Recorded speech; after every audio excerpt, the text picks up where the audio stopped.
Hey everyone, Pastor Aaron here at Central. I want to welcome you to Central. Whether you're here for the very first time or the first time in a long time, I want to say welcome back. Welcome home. It's so good to be with all of you today. This week we are in week 6 of our King of Hearts series where we're walking through the Gospel of Mark. Last week we looked at chapter 5 in Mark, and we looked at a couple of miracles that Jesus pulled off to really help us in our faith, to help us see that with Jesus, anything's possible. Do not be afraid, just believe. Now, there was a video that went viral a few years back of Malik Willis, who was a quarterback at Liberty University. Check this video out. Maybe you saw this. He was at the NFL Combine. Obviously, he wasn't in the Combine at the moment. It was on a street corner outside of the Combine. He was in his luggage, digging through things that he got from the Combine to give to a pregnant woman who was living on the street. And somebody just captured it from a coffee house. Just pulled out their phone and captured a video of it, posted it up, and this video went viral. Now, why did it go viral? I think it went viral because we all want a leader like that. Somebody who's sacrificing, somebody who serves, somebody who cares for others. And we want a leader like that. Not when there's an audience, not just when there's a crowd, but somebody who does it in secret, when nobody is watching and somebody catches them doing good. We long for a leader like that. And I think it's in all of our hearts, in every human heart that longs for a king like Jesus. Some people don't know it yet. Some people don't know the kind of king that Jesus really is. And so Mark records Jesus saying, "I've come not to be served, but to serve and to give my life as a ransom for many." Meaning this, Jesus would lay down his life in the ultimate act of servanthood. Jesus would lay down his life so that we could know him and that our salvation happens in a moment. But it takes a lifetime to learn how to serve like Jesus. Today, I want to speak to you from Mark chapter 7. And I want to specifically talk about hypocrisy and hand washing and mullets and $2 bills. I want to connect all of those things together to talk about how we move from this gravitational pull in our world toward an image management and move toward living a life of authentic faith, a faith that's real, a faith that's real in private. So we want to talk about what that looks like today. So let's get started out by talking about $2 bills. I was reading through the Sermon on the Mount, and Jesus says this: "Give to everyone who asks of you." Have you ever read a verse and you're like, who put that verse in the Bible? Well, this verse is one of those verses. I've read it. I've read it before. I've read it 1,000 times, but this time I saw it. I saw it and it just spoke in here. I thought, you know what? I do that. And then I was like, no, I don't do that. What I tell people when they ask me for money is, as I say, I don't carry any cash, which is true. I don't carry cash, but it's not true altogether because I do have cash that's just in the bank. So I had this thought, kind of a random thought, just dropped in here. Why don't I go get some cash so that I can go do the thing that Jesus has called me to do? So I went to the bank and I asked the lady there, I asked for a bunch of singles, a stack of singles, and she looked at me kind of strange. And now that I think about it, at the moment, I did not think about what it looks like for the pastor to go to a bank and ask for a stack of singles. So I told her the story, and she said, well, how about if we give you some $2 bills? I was like, 2 for the price of 1. Awesome. She said, no, you give me 2 $1 bills for 1 $2 bill. But how about if I just give you some $2 bills? I said, that sounds like an awesome idea. I'll take some $2 bills. And so I got a stack of $2 bills. And I walked out of that bank with a stack. And I had a little swagger going on as I walked out of that bank. I've never seen so many $2 bills. And then I started looking for opportunities. And there were moments where people were standing in line, waiting to order their coffee. People were walking down Bridge Street, minding their own business. At the lights at the mall, holding a piece of cardboard, asking for help and for money. And so I would pull out a $2 bill. And I'll tell you what, nobody gets sad about getting a $2 bill. Like you hand somebody 2 $1 bills, but you give somebody a $2 bill, it's like, woohoo! It's like a party. Why? I mean, economically speaking, the value of a $2 bill is just It's still just two $1 bills, but it's rare. It's something you don't see very often. So when somebody sees a $2 bill, they're like, wow, it feels special. Well, this little experiment of mine opened up all kinds of doors for conversations. I heard things like, man, I hadn't seen one of these $2 bills since I was a kid. Some people would say, my grandmother, she would give us a birthday card every single year, and inside that birthday card, there was a $2 bill. I had one man who was broke, who told me, I'm never going to spend this. I'm going to hold on to this forever. I thought, he doesn't even know where he's going to get his next meal, but yet he's going to hold on to a $2 bill. So what happened is through those $2 bills, the gift for me is that I began to see differently. I began to see people, because you don't see $2 bills every day. But I need to be honest with you. I need to tell you the truth. The truth about me is that sometimes I don't see people every day. Like I can go a whole day, and unless somebody's on my agenda, or unless somebody's on my schedule, or unless it's someone I'm planning for, sometimes I can go an entire day and not see people that I need to see. Not see people standing under the stoplights. Not see people who are on the side of the road. Not see people who are sitting outside the convenience stores. Those $2 bills in my pocket gave me eyes to see people. And not just seeing people the way that other people see people, but seeing the people the way that God sees people. Because every person made in the image of God, like you do realize every person is somebody that Jesus died for. And every person that you see is someone who's been made in the image of our God. But I also began to see in my heart differently. I began to see how sometimes I don't like to part with my stuff. And sometimes I can be quick to judge other people without knowing their story. Sometimes I can have greed. And I can have unloving impulses in my own heart. It's as if those $2 bills help to do some surgery in here, allowing me to see people like Jesus and to love people like Jesus. I want God to break off any greed and any cynicism and any judgment that I have toward people, because Jesus didn't say how much to give. He just said, give to anyone who asked of him. He didn't say how much to give. He's just saying we're going to deal with poverty, but we're going to deal with poverty in our own hearts. And one way that we deal with the poverty in our own hearts is by giving. It's through serving. And hear me out. We don't learn how to serve like Jesus without practicing. And nobody's perfect at it. We're all a little bit clumsy with it. It requires practicing. And the path to greatness is actually through servanthood. It's serving other people. But here's the countercultural move. In this world, the world that influences you and I every single second of our life, greatness is image management. Greatness comes in managing your individual image. It's outward facing, it's performance. Greatness is in how others see you. The world's greatness is, hey, I just got to get to the top. No matter what it takes, I got to climb the hill, no matter who I have to step on. And Jesus said, if you want to be really great, whenever somebody puts you on a pedestal, get off it. Get off the pedestal and serve in life. It is your license to serve. God has given that to you as a hobby. He's given it to you and to me. He's given it to us as an opportunity to serve others. So what do I mean by image management? What's image management? Well, if you're looking for a definition, here it is. Image management is being more concerned with how things look than the way things really are. Image management is being more concerned with how things look than the way things really are. And it's exhausting. Reminds me of this guy, Andre Agassi. Does anybody remember Andre Agassi?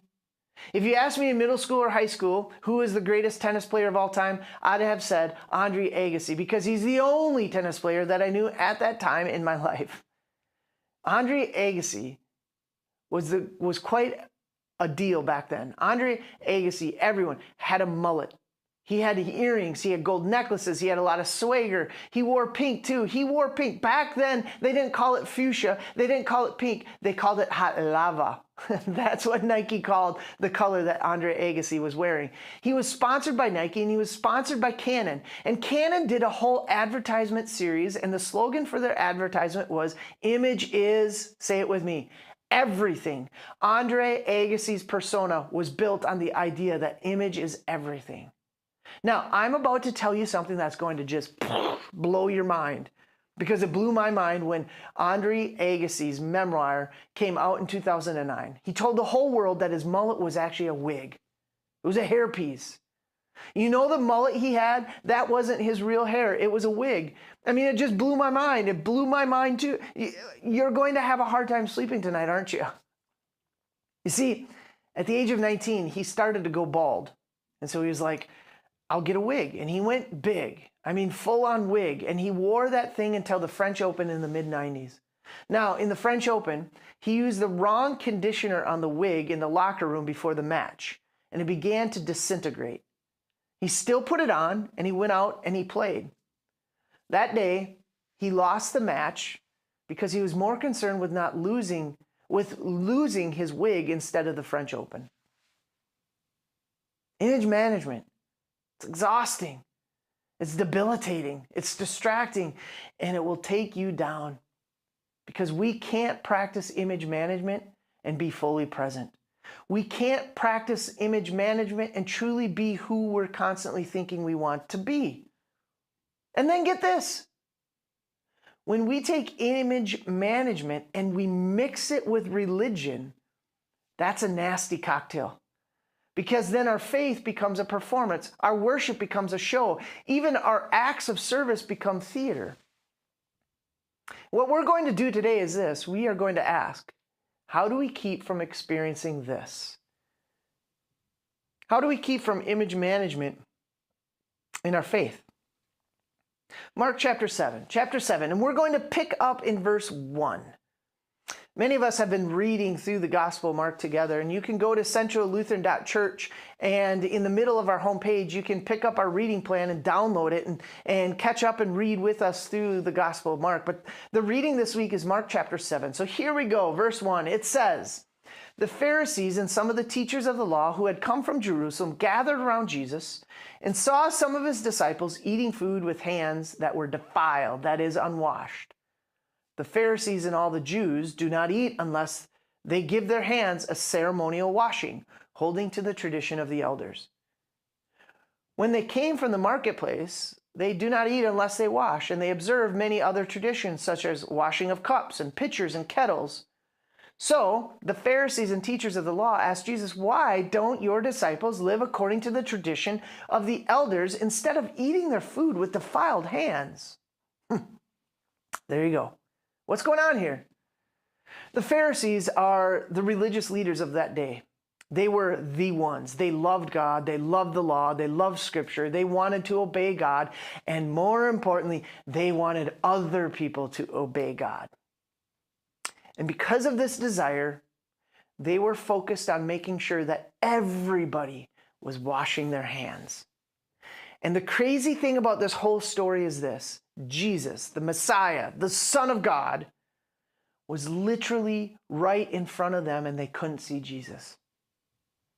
They couldn't see him for who he was because they were so blasted focused on their tradition. God can be moving right in front of us, and we cannot see it because we're so focused on tradition. They are focused on this tradition, and so they become offended because Jesus' disciples are not washing their hands.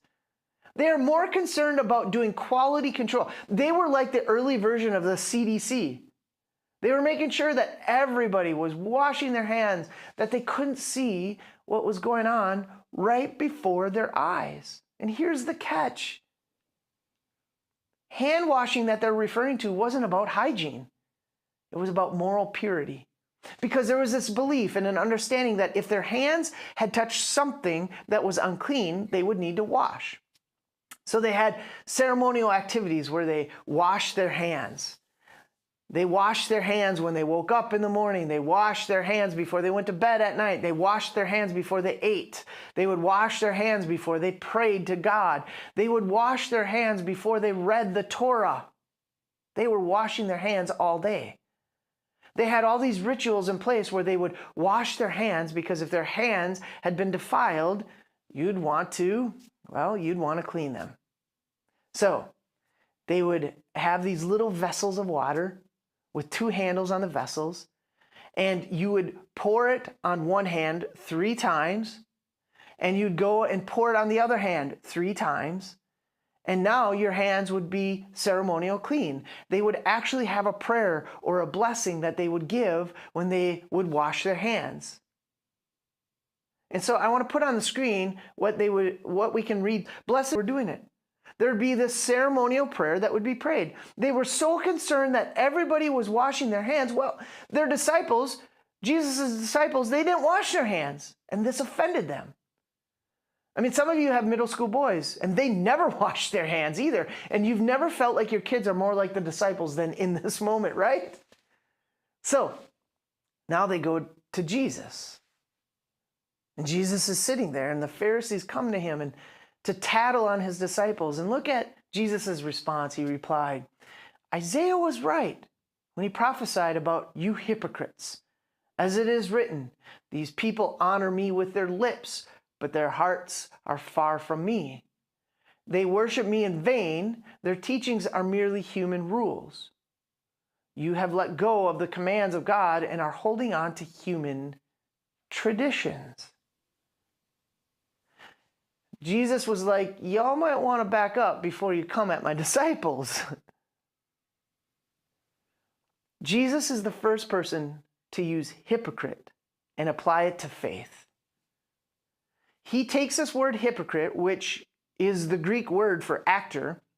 This word would be used in the Greek theater. An actor was one who wore masks, because in Greek theater, one person would play multiple roles. And so they would take whatever role they were playing, they would take a mask and they would put the mask up to their face.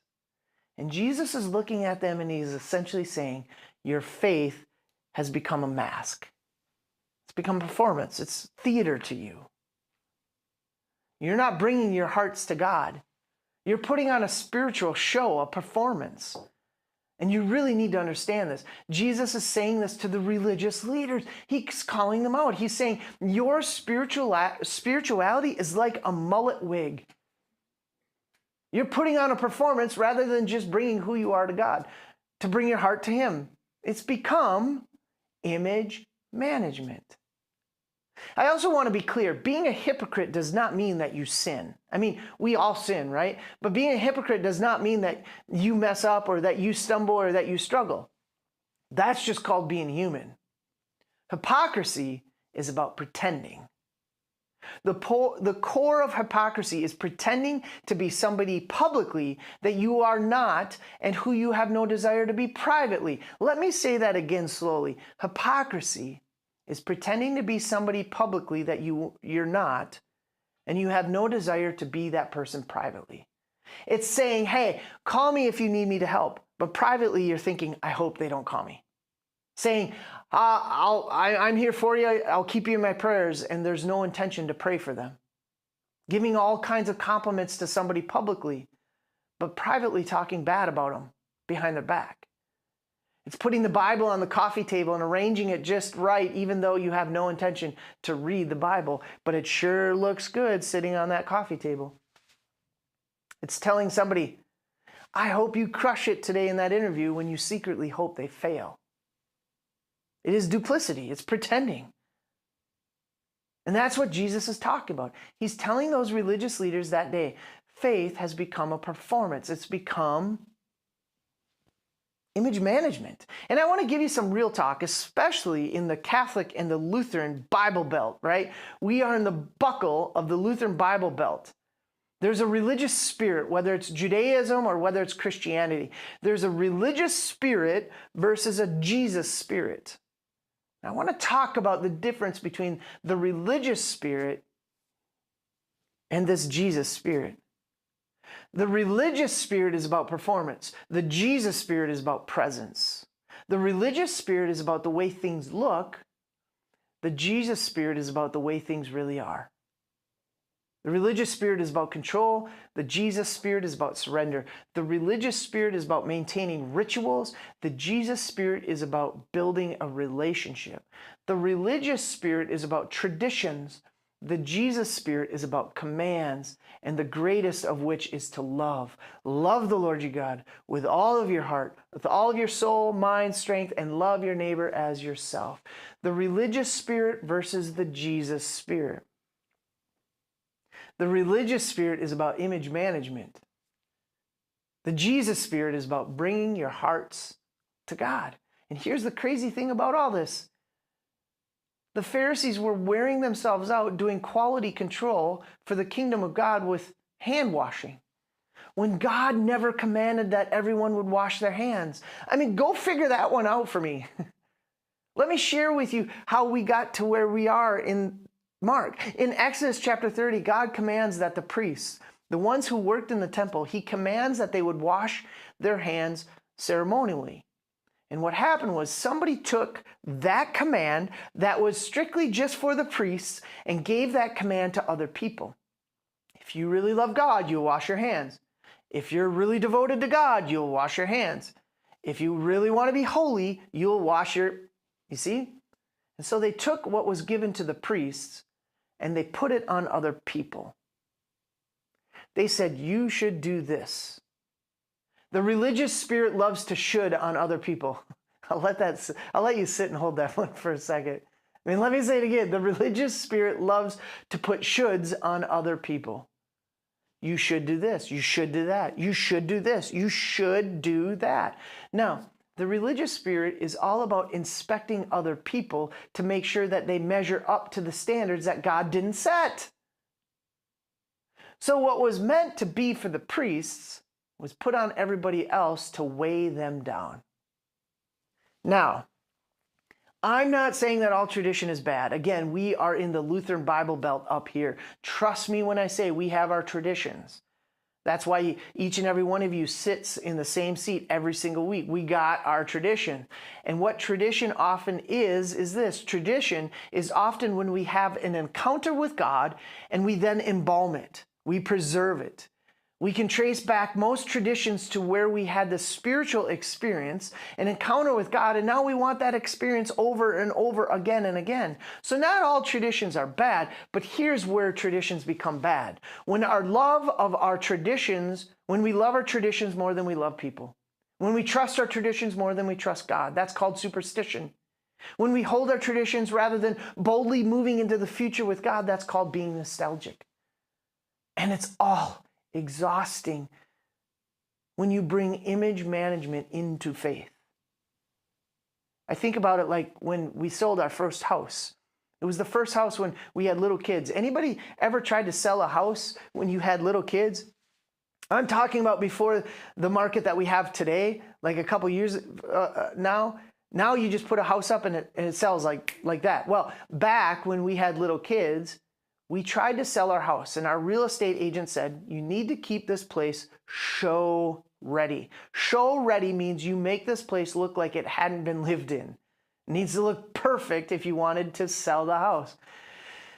And so there was a spirit of perfection on our house, and we constantly feeling like, wow, we have got to get this place all together. We got to make this house look perfect 24/7. And so the kids would get out their toys and I'd get mad. Somebody would spill something. I'd get angry. There'd be dishes in the sink and I'd get upset. I'd get upset until the dishes in the sink were my dishes, right? When we were selling our house, there was this constant feeling of we have to make things look perfect all the time. Can I ask and be honest with me? How many of us carry a spirit of perfection, feeling like everything has to be perfect all the time? And then we mix that spirit of perfection into religion, and we're feeling like, God, I have to have everything perfect for you to love me. See how we got there? Here's what you need to know. Here's a good news day. Jesus already bought the house. Do you not realize that you're not your own owner? You have been bought with a price. Christ paid a price for you. He laid his life down for you. He's already bought the house. He paid the ransom. You belong to him. No contingencies. Your life already belongs to him. So we don't have to do image management with God. God already knows our hearts, and he loves your heart. He loves you. There's nothing you could do that would make God love you anymore, and there's nothing you could do that would make God love you any less. He's already bought the house, which means you can be at rest in his love. You can just rest. You can put on your sweatpants. You can go gray on gray, top to bottom. You can just be yourself before God. You don't have to pretend with God. He already knows you, and he paid the price for you. Isn't that just good? That's why they call it gospel. I mean, it's not good advice, it's good news. It changes your life when you realize that you can rest in the love of God. So we don't have to do image management with God. That's why Jesus says this to the Pharisees in verse 8. These people honor me with their lips, but their hearts are far from me. They worship me in vain. Their teachings are merely human rules. The path to hypocrisy happens when we let our hearts drift. And so what do? We bring our hearts to God. I bring my heart. You bring your heart to him. That's what God wants after all. He's after our hearts. You see, the Jesus movement and the Pharisee movement were both holiness movements. It's just the Pharisees believed that holiness came through the outside in. But for Jesus, holiness is an inside-out job. It's inside out. It starts with the heart. It's where the transformation takes place. I'm all for holiness. But the moment holiness gets separated from the love of God and the love of others, it's not holiness. It's just legalism. The Pharisees are like, did you wash your hands? And Jesus is like, can I wash your feet? Now, in verse 20, Jesus breaks it down for the disciples. He went on, what comes out of a person is what defiles them. For it is in the form within, out of the person's heart, that evil thoughts come: sexual immorality, theft, murder, adultery, greed, malice, deceit, lewdness, envy, slander, arrogance, and folly. All these evils come from inside, and they defile a person. Now, maybe you haven't committed all these sins, let alone publicly, but if you're anything like me, you've struggled with those things internally. Lust with greed, immorality, thoughts you've had about other people that you wouldn't want to be put on the screen. Church, we all need God's grace. We all need his mercy. His grace is for forgiveness. I mean, seriously, if I had to have a little vessel of water to wash my hands every time I sin, I'd be washing my hands all the time. I need God's grace every single day. But grace is not just about the forgiveness of sins. It's about his grace that enables us to serve other people. We need God's grace. We should be consuming God's grace like jet fuel. We need God's grace every single day for everything. So how do we keep from being pulled into the image management and hypocrisy? Let me give you 2 practical applications. The first one is this. Every day, bring your heart to God. Every day, recalibrate your heart with God. Every day, we rearrange the furniture in our hearts. We bring our heart to God. Why? Because our hearts are prone to wander.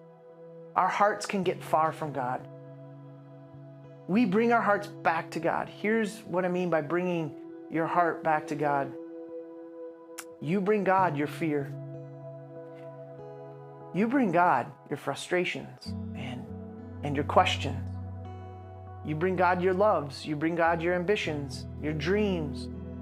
You bring your heart to God. That's the first. Every day, just bringing our heart to God. And the second practical application is this. We go back to the definition of hypocrisy right now. If hypocrisy is pretending to be somebody publicly that you have no desire to be privately, then authentic faith is built by practicing privately to be the kind of person that you want to be known as publicly. Authenticity comes by practicing privately and putting into practice privately the kind of person you want to be known as publicly. That's why Jesus said, when you give, Don't parade it around like the Pharisees. Hey, everybody, look at me. Look at how much money I put in the offering plate. He said, no, don't let your left hand know what your right hand is doing. Do it in secret.